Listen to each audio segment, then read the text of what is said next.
नमस्कार। आज के इस डीप डाइव विश्लेषण में हम सीधे बात करेंगे एस्कॉर्ट्स कुबोटा की। पिछले फाइनेंशियल ईयर में इस कंपनी ने जो मैसिव स्ट्रेटेजिक ट्रांसफॉर्मेशन किया है ना, वो किसी मास्टर क्लास से कम नहीं है। एक ऐसी कंपनी जो अपनी पुरानी लेगेसी को पीछे छोड़कर ग्लोबली स्केल करने के लिए एक बिल्कुल नया रास्ता बना रही है। तो चलिए बिना किसी देरी के इनके इस फाइनेंशियल मास्टर प्लान को डिकोड करते हैं।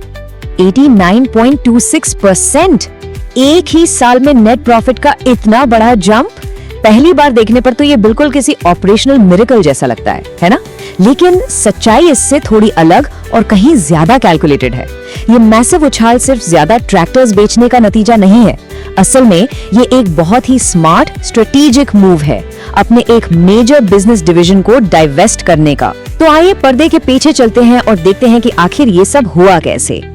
इस विश्लेषण में हम FY26 के फाइनेंशियल्स और इस स्ट्रेटेजिक पिवट को समझेंगे। फिर एग्री मशीनरी सेगमेंट और कंस्ट्रक्शन इक्विपमेंट की रिकवरी पर नजर डालेंगे।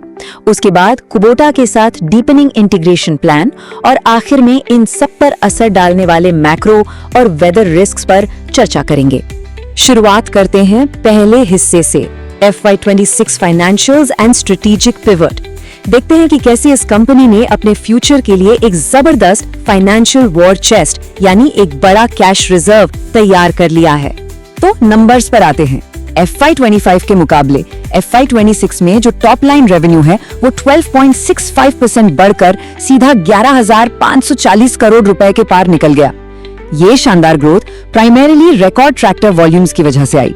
लेकिन यहाँ एक कैच है, इस बढ़ती हुई रेवेन्यू के बावजूद इनके प्रॉफिट मार्जिन्स पर हैवी प्रेशर रहा। क्यों? क्योंकि रॉ मटेरियल्स और इनपुट कॉस्ट तेजी से बढ़ रहे थे। हालत ये थी कि Q4 आते आते टोटल एक्सपेंसेस 2,662 करोड़ रुपए तक पहुंच गए थे। और यहीं पर उस 89.26% प्रॉफिट जंप का असली राज खुलता है। एलिफेंट इन द रूम ये है कि एस्कॉर्ट्स कुबोटा ने अपना रेलवे इक्विपमेंट डिवीजन सोना कॉमस्टा को बेच दिया। इस मैसिव डाइवेस्टमेंट से कंपनी को 1,601.7 करोड़ रुपए का नेट प्रॉफिट मिला।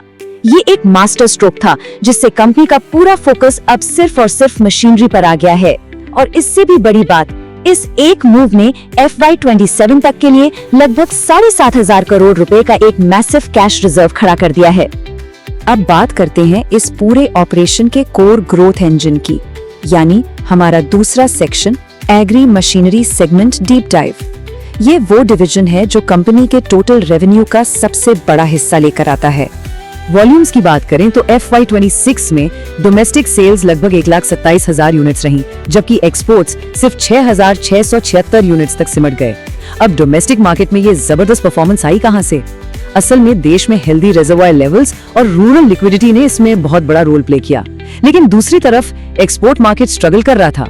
ग्लोबल सप्लाई चेन डिस्ट्रप्शंस और जियोपॉलिटिकल टेंशंस का सीधा असर एक्सपोर्ट्स पर देखने को मिला। इन्हीं प्रेशर्स को हैंडल करने के लिए कंपनी ने 15 अप्रैल 2026 से अपने एग्री ट्रैक्टर्स की कीमतें बढ़ा दी हैं। ये जरूरी क्यों था? क्योंकि एल्यूमिनियम, कॉपर और रबर जैसे की रॉ मटेरियल्स की कीमतों में भारी इन्फ्लेशन आया है। ऊपर से नए TREM स्टेज 5 एमिशन स्टैंडर्ड्स के ट्रांजिशन ने लागत को और बढ़ा दिया। इन सब के बीच कंपनी अपने 12.6% EBIT मार्जिन को फियर्सली प्रोटेक्ट करना चाहती है और ये प्राइस हाइक बिल्कुल उसी स्ट्रेटजी का हिस्सा है। चलिए अब तीसरे सेगमेंट की तरफ चलते हैं, कंस्ट्रक्शन इक्विपमेंट सेक्टर स्टेबलाइजेशन। एक वक्त था जब ये सेक्टर काफी हेडविंड्स फेस कर रहा था, लेकिन अब ये आखिरकार अपना फ्लोर फाइंड कर रहा है, यानी सुधार के संकेत साफ दिख रहे हैं। अगर हम इस क्रोनोलॉजिकल रिकवरी को देखें तो कहानी काफी इंटरेस्टिंग है। Q1 में हालत थोड़ी टाइट थी, सिर्फ 1,055 यूनिट्स बिके और EBT मार्जिन था 5.8%, जो Q2 में और गिरकर 3.8% पर आ गया। लेकिन Q3 और Q4 आते आते गेम पूरी तरह पलट गया। Q4 में वॉल्यूम्स जंप करके 1,877 यूनिट्स तक पहुंच गए और मार्जिन सॉलिड 7.0% हो गया।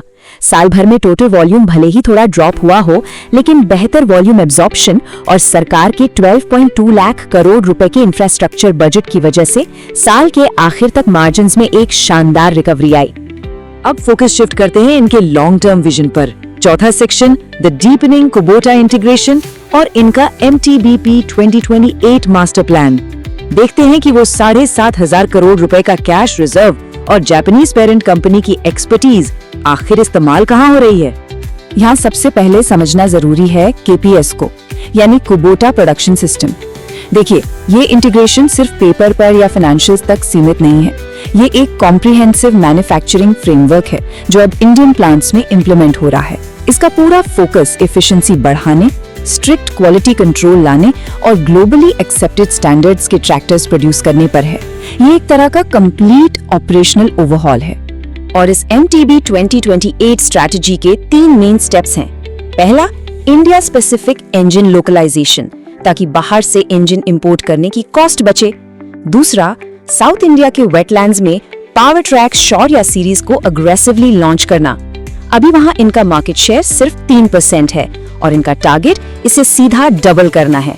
और तीसरा सबसे बड़ा स्टेप, नए UAE ग्रीनफील्ड प्लांट के कंस्ट्रक्शन को पूरा करना। इस येडा ग्रीनफील्ड एक्सपेंशन का स्केल वाकई मैसिव है। उत्तर प्रदेश में 154 एकर्स में फैला ये नया प्लांट, जिसमें करीब 2268 करोड़ रुपए का निवेश होने वाला है। फेज 1 के स्टार्ट होते ही हर साल 60,000 एक्स्ट्रा ट्रैक्टर्स और 15,000 कंस्ट्रक्शन मशीन्स बनने की कैपेसिटी जुड़ जाएगी।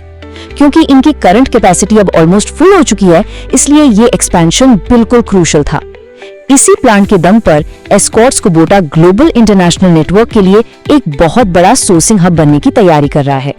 लेकिन देखिए, किसी भी परफेक्ट मास्टर प्लान को रियलिटी चेक की जरूरत तो होती ही है।